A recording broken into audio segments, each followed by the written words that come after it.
Let's talk about Georgia, though. Finishing up their SEC schedule, Chris, 7-1 in league games. Texas, it was close for a while. Texas took an early lead, 3-0, which is, par for the course when you talk about the Georgia Bulldogs. But they pull away in the end, beating up Arch Manning and company. And now in the coaches poll and the AP rankings, they're at number 4, coupled with that Alabama loss, which we'll talk more about at 11 o'clock. But I love what Kirby had to say after the game. And never mind the game itself, this is the approach when it comes to playing at Georgia.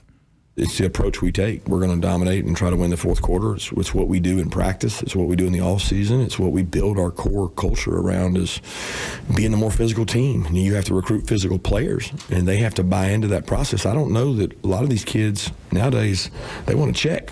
They don't want the physicality. And if you have the check and no physicality, you end up with nothing. So we're not just getting checks at our place. We're hitting people. This is a case study in how to coach a football team.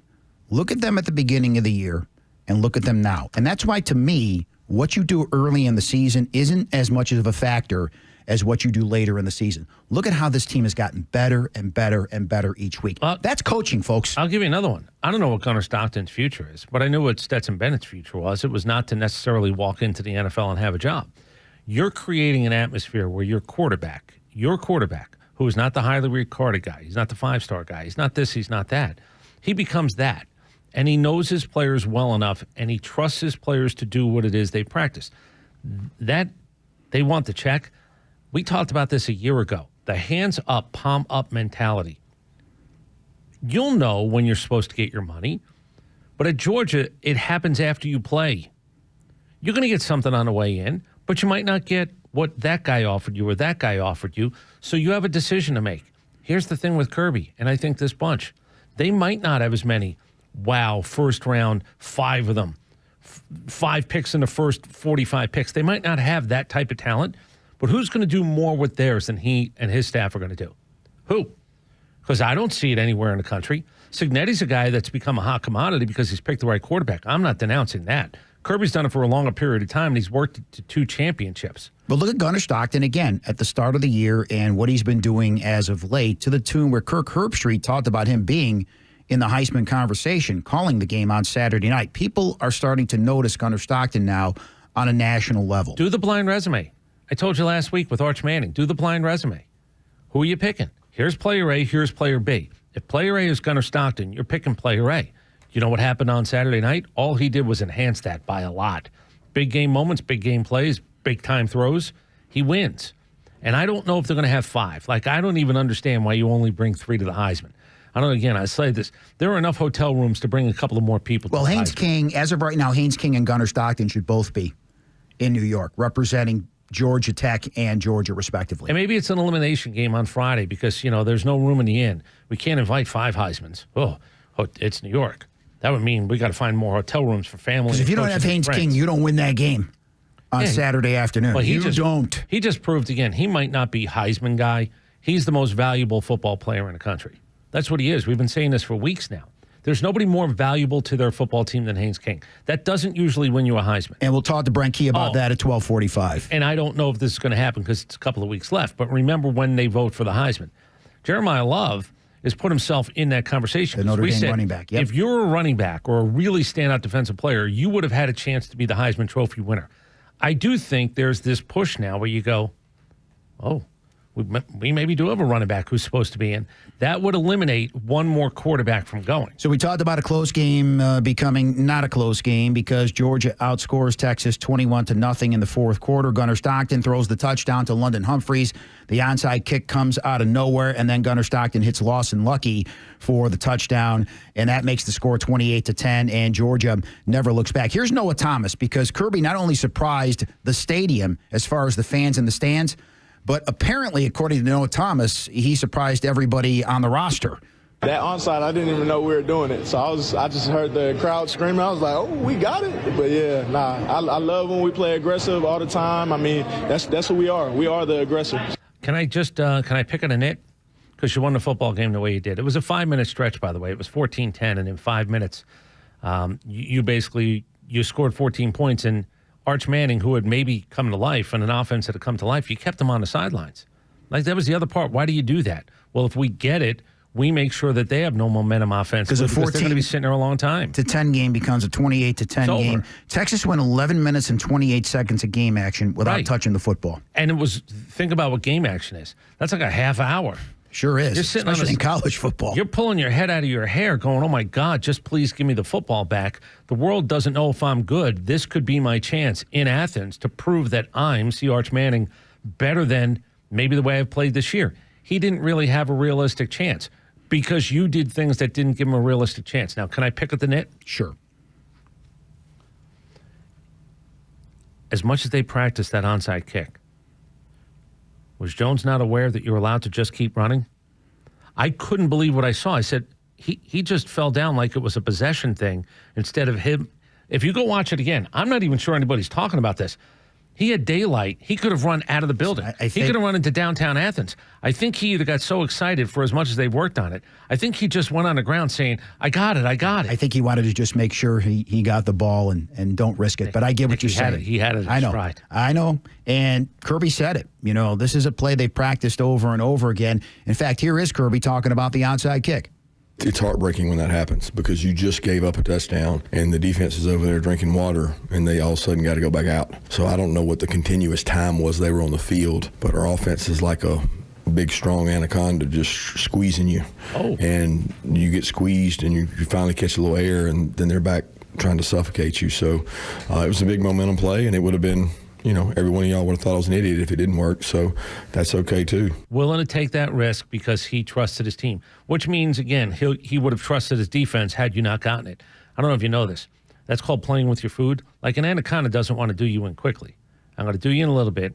I'm going to back off. Then I'm going to do you in a little bit more. I've told you this before. I tend to watch videos that feature things like that. Oh, okay. So there's videos on YouTube of a mouse, of a rabbit, being dropped into a cage with a snake. And you're right. They play. Nothing happens right away until the snake says, I don't want to play anymore. Have you ever seen? They start squeezing it. That's the noise they make when they get squeezed. Have you ever That's seen? the noise the Texas defenders are making.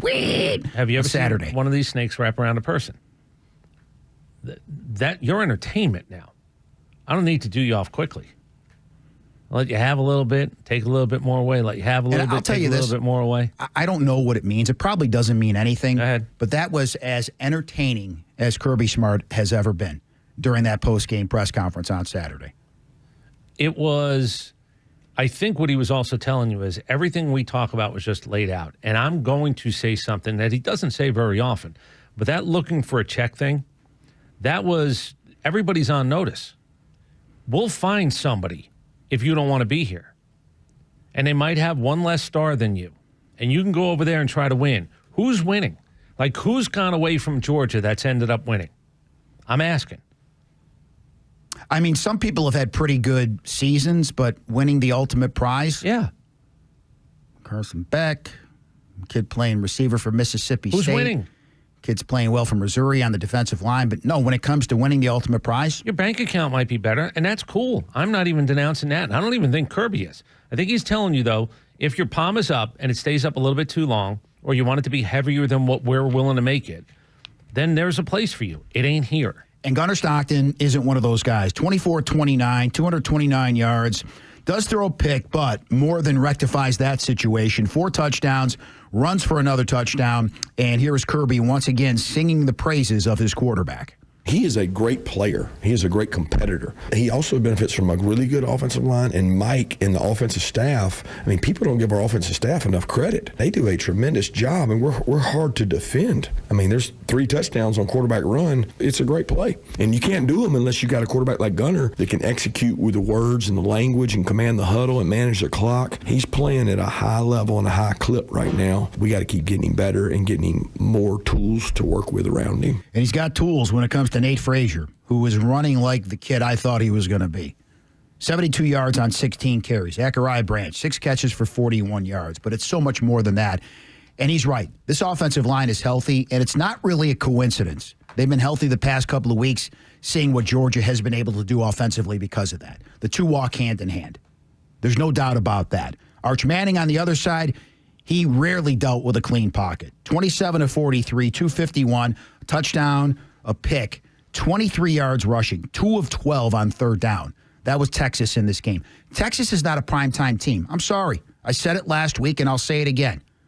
Kirby owns Sark. So he's 3-0 against Sark now. 3-0 since Texas joined the conference. All 3 games have been top 10 matchups. It's nice what you're doing. And a lot of people will say they still have a shot at the postseason. They'll lose because they don't beat teams that matter. They just don't. Do you know what's not being... And Matthew McConaughey, I would tell him to stay home the next time. We got a top 10 matchup. I need you to stay home. I don't need you here because you're a jinx, too. You're a mush. And I know from mushes. Stay home.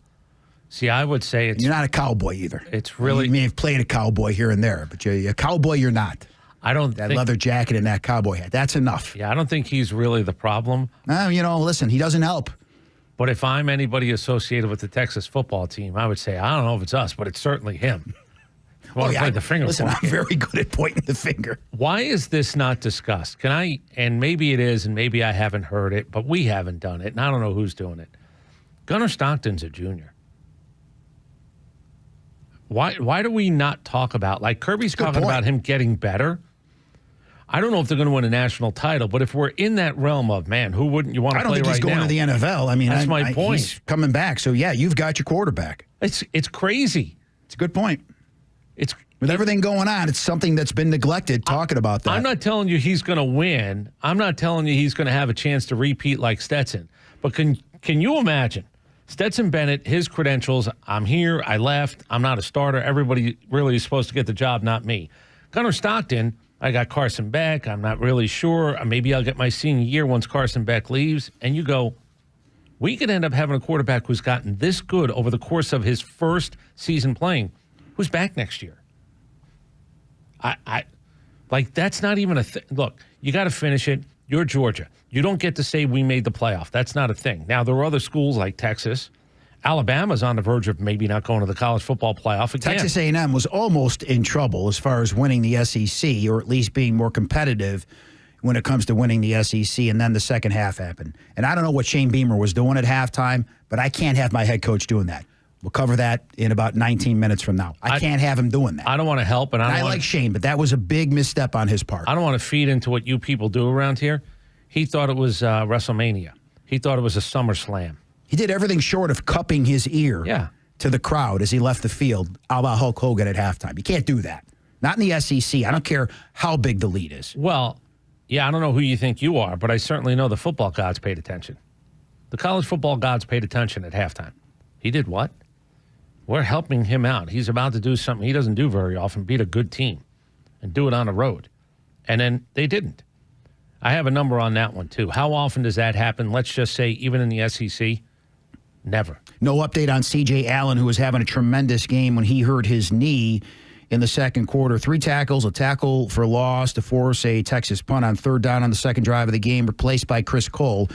We'll get an update maybe today as you hear Kirby's presser coming your way live at noon. Georgia will take on Charlotte at 12:45 on the SEC Network this upcoming Saturday.